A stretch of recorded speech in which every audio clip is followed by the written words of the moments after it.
fought over my grandmother's belongings while she was still alive. She left everything to the one who never asked. My grandmother got sick last year, and the doctor said she probably had about 6 months left. She was 87 and had lived a good life, and I just wanted to spend as much time with her as I could. My cousins had other plans. The week after the diagnosis, my cousin Faye called me and asked if I'd claimed the china set yet. I asked what she meant by claimed. She said everyone in the family was letting grandma know what they wanted so there wouldn't be fighting later. She said I better speak up fast before all the good stuff was taken. I told her I wasn't going to ask my dying grandmother for her belongings. She called me naive and said I'd regret it. The next time I visited grandma, my cousin Ray was there with a notepad. He was walking around her house writing down items and asking grandma who she wanted to have what. Grandma looked tired and confused. Ray pointed at her antique clock and asked if he could have that since he always admired it. Grandma just nodded because she didn't have the energy to argue. I pulled Ray aside and told him this was disgusting. He said he was just being practical and someone had to sort this stuff out. He said if I wanted anything, I should speak now or forever hold my peace. He actually said that to me about my dying grandmother's possessions. I didn't ask for anything. Every week someone new showed up with requests. My aunt wanted the jewelry box. My uncle wanted the tools in the garage. Faye wanted the china set and the silverware. Ray wanted the clock and the vintage records. My other cousin Bree wanted the quilts grandma made by hand. They'd sit with grandma for 10 minutes, make their requests, and then leave. I visited 3 times a week and never asked for a single thing. I just sat with her and watched old game shows and brought her favorite cookies from the bakery she liked. Grandma noticed. She asked me once why I never wanted anything from her house. I told her I didn't care about stuff and I just wanted more time with her. She held my hand and didn't say anything else,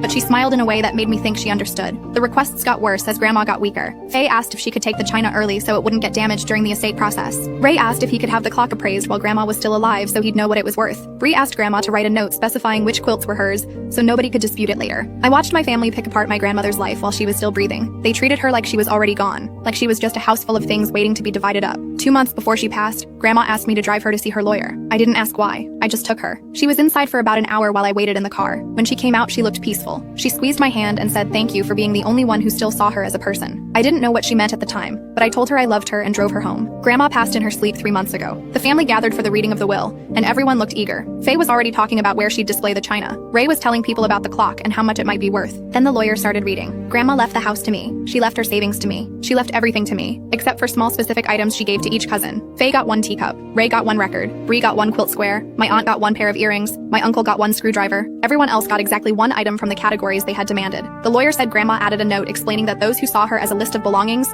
would receive a sample of what they wanted and nothing more. The room erupted. Faye said this wasn't fair. Ray demanded a contest. Bree cried and said grandma promised her more. They looked at me like I had somehow tricked an 87-year-old woman into giving me everything. I sat quietly holding the letter grandma left just for me. It said she always knew who loved her and who loved her things. It said she watched them circle her home like vultures while I just brought her cookies and held her hand. It said she was proud of me and that I reminded her of who she was when she was young. I miss her every single day. I still get the cookies from her favorite bakery sometimes and eat them while watching the game shows she loved. The china sits in my cabinet, and I use it every Sunday just like she did. My cousins don't speak to me anymore, which is fine. They only ever spoke to me when they wanted something anyway.